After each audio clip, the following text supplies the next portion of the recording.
Hartman's Community Centre, Milton, Ontario, Canada.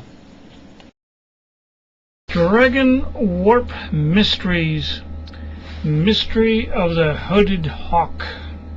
Prior to the invasion of the humans, the dragons of the North countries had no need for artificial flying machines. However, after 1900, Orville and Wilbur Drake invented the first Starliner, an artificial flying machine that used dragon thought to lift itself off the ground. The invention of the Starliner allowed the dragons to ditch the wings, bigness, and fire breath and interact with the humans, which caused problems leading to Dragon World War I, the Treaty of Versailles, the Roaring Flaming Twenties, and the Great Depression in the Northern Dragon countries in the early 30s.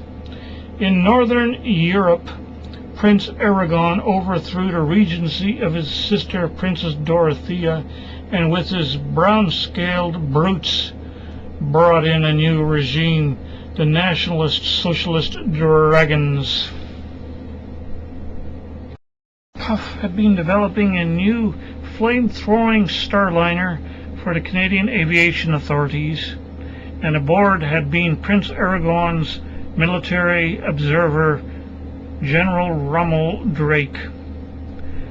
The craft had crashed, and there was fears that Canadian anarchist saboteurs had tried to destroy it in order to start a war prematurely.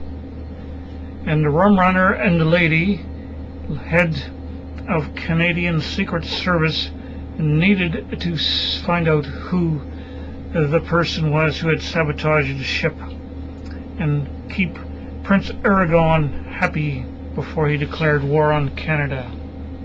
In these tough economic times, a lot of dragons can't afford the magical tobacco pipes that allow them to retain a small human-like form. And so the lady takes on her natural big shape and goes down to the wharfs and the docks looking for an agent, a private eye named Dragonade, who she and Rum Runner hope to use to check on who the saboteur is. She knows he probably isn't his big lizardy shape, and she is correct.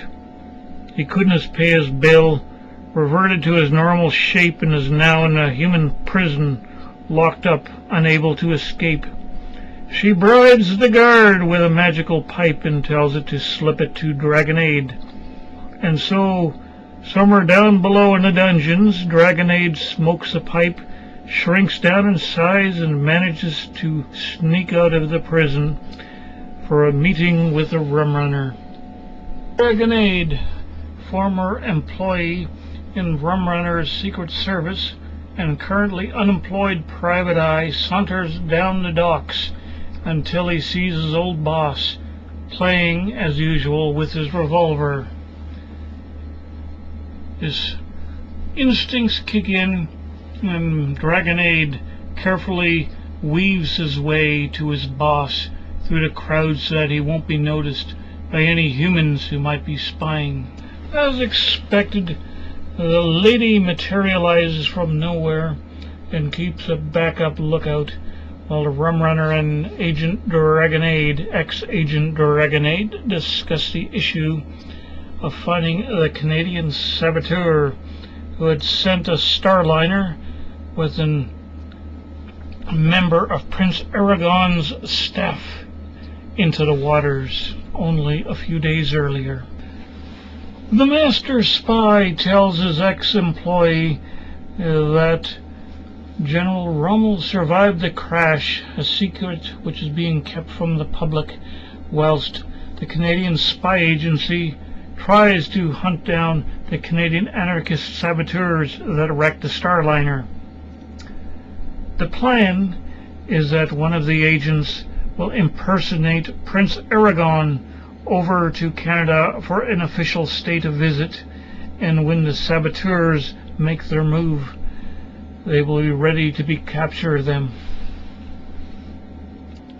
Unemployed Private Eye Dragonade accepts the challenge the Rum Runner has offered him, and hence the Rum Runner gives him the magical pill that will allow him to temporarily transform into Prince Aragon and help set the trap that will capture the Canadian anarchist saboteurs of Professor Puff's Starliner.